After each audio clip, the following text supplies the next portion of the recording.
ይድረስ ለተከፋህ ወንድሜ ለተከፋሽው እህቴ መኖር ለደከመህ ሕይወት ለታከተህ የሚሰማህ ላጣሃው የሚረዳህ ሰው ላላገኘኸው መከረኛው ወዳጄ ከሞት ውጭ ሌላ መፍትሄ አልታይ ካለህ ያንተ ቢጤ መከረኞች ጳውሎስና ሲላስ እስር ቤት ውስጥ ሆነው እንዲህ ይሉሃል።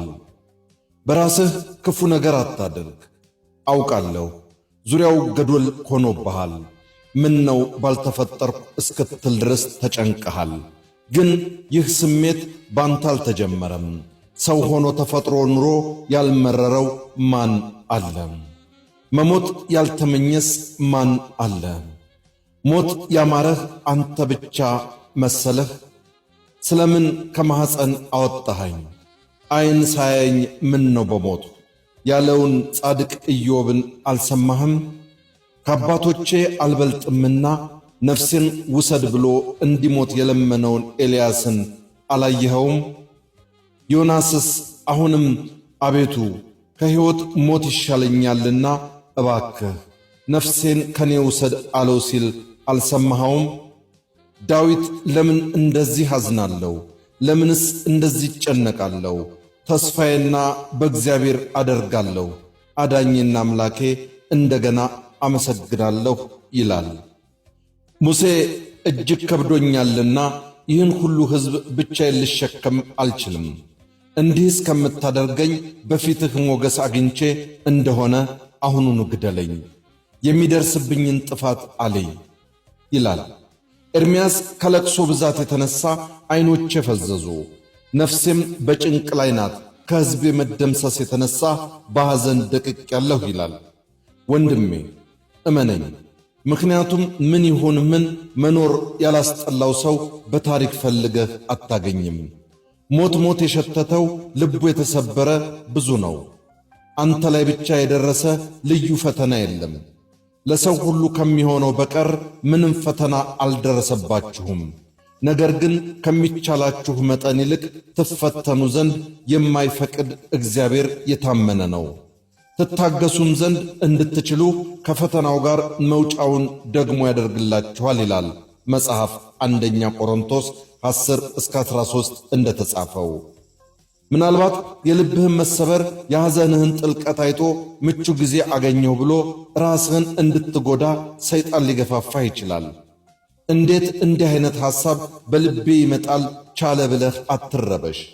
ሰይጣን ይህን ክፉ ሐሳብ ላንተ ብቻ ሳይሆን ለክርስቶስም አቅርቦለታል።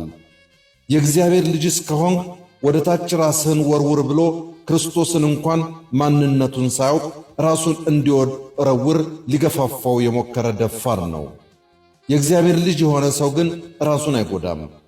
እግዚአብሔር አምላክህን አትፈታተነው፣ ሂድ አንተ ሰይጣን ብለህ ሰይጣንን ገሥጸው። ሰይጣን ክርስቶስን ከሕንፃ ጫፍ በመወርወር የእግዚአብሔር ልጅ መሆንህን አሳይ ሲለው ክርስቶስ ሰይጣንን ሂድልኝ ብሎ በመገሰጹ በክብር ወደ ሰማይ አድርጎ በእግዚአብሔር ቀኝ ተቀመጠ። ወንድሜ ሆይ አንተም ሰይጣንን አትስማው። ሐሳቡ ራስህን ጎርተህ ከፈጣሪህ እንድትጣላ ሊያደርግህ ነው። ሰይጣንን ከገሰጽከው በእግዚአብሔር ቀኝ ከበጎቹ ጋር ትቆማለህ። አሁን ያለህበት ችግር ያልፋል። የሚሰማህ ክፉ ስሜት መቼም የማይለወጥ አይምሰልህ። ሐዘኑም ብቸኝነቱም ተስፋ ቢስነቱም ያልፋል። ጨለማው ይነጋል፣ የተዘጋው በር ይከፈታል። ችግሩ ሲፈታ አንተ ከሌለህ ግን ትርጉም የለውም። ስለዚህ ለሚፈታ ችግር የማይቀለበስ ውሳኔ አትወስን። ራስን ማጥፋት ከጊዜያዊ ችግር ለመሸሽ ሲሉ ዘላቂ ችግር ውስጥ መግባት ነው። ጊዜያዊ ሕመምን ለማስታገስ የዘላለም ሕመምን ለምን ትመርጣለህ? የሞተ ተገላገለ ሲሉ ሰምተህ እንዳትታለል። ሞት ዕረፍት የሚሆነው ራሱ እግዚአብሔር ሲጠራ ብቻ ነው። እናንተ ደካሞች ሸክማችሁ የከበደ ወደ እኔ ኑ እኔም አሳርፋችኋለሁ ያለው ጌታ ሳይጠራህ ራስን ማጥፋት የዘላለም ሥቃይ ያመጣል። ወዳጄ በራስህ አንዳች ክፉ አታደርግ።